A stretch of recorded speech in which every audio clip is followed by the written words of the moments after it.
Bismillahirrahmanirrahim.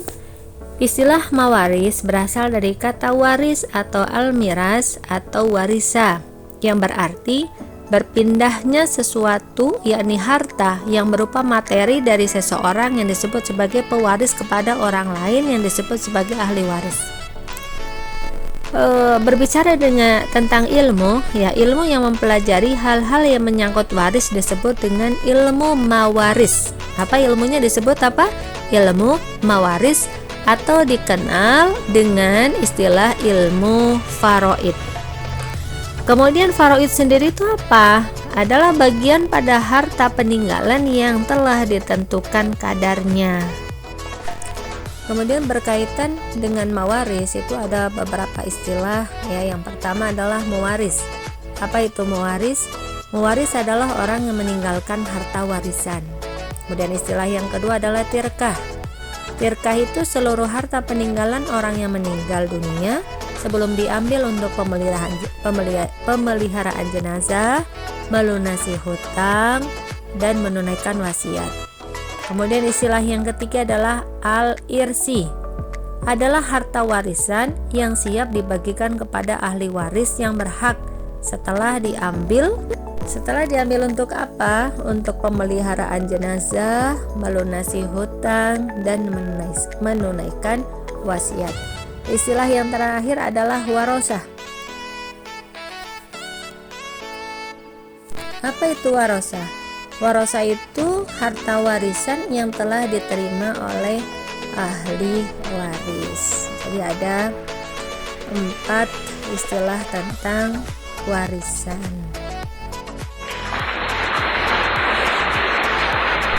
Oke, kita lanjutkan tentang dasar hukum mawaris.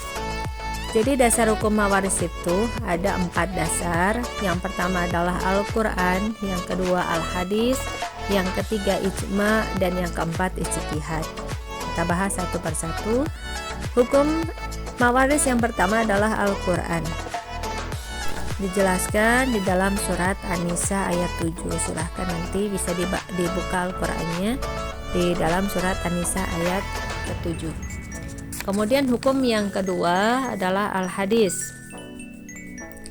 Di dalam Al-Hadis itu hadis riwayat Tirmidzi, hadis riwayat Ibnu Majah. Jadi hadisnya artinya adalah sesungguhnya Allah membagi untuk setiap ahli warisnya sudah mendapatkan bagian-bagiannya, karena tidak boleh ada wasiat untuk ahli waris. Kemudian yang ketiga dasar hukumnya adalah ijma. Umat Islam menerima ketentuan hukum warisan yang terdapat di dalam Al-Quran dan As-Sunnah sebagai ketentuan hukum yang harus dilaksanakan dalam upaya apa? Upaya mewujudkan keadilan masyarakat. Dan dasar yang terakhir adalah ijtihad. Apa itu? Pemikiran ulama yang memiliki syarat dan kriteria sebagai mujtahid untuk menjawab persoalan-persoalan yang muncul dalam pembagian warisan. Jadi demikian penjelasannya 4 hal tentang dasar hukum mawaris.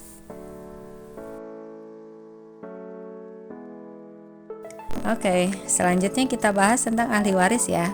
Apa itu ahli waris? Ahli waris adalah semua orang yang karena telah ditetapkan dalam nas berhak mendapatkan harta warisan. Kemudian hak-hak yang harus diselesaikan sebelum harta warisan dibagi itu ada. Di antaranya yang pertama adalah hak yang menyangkut kepentingan mayit sendiri.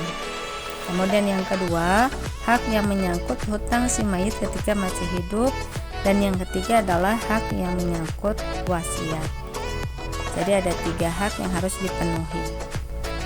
Kemudian ada 4 sebab kenapa seseorang menjadi ahli waris. Yang pertama itu adalah karena hubungan keluarga. Kemudian yang kedua karena ada hubungan pernikahan.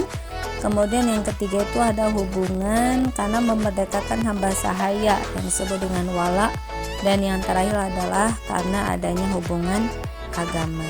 Jadi ada 4 sebabnya.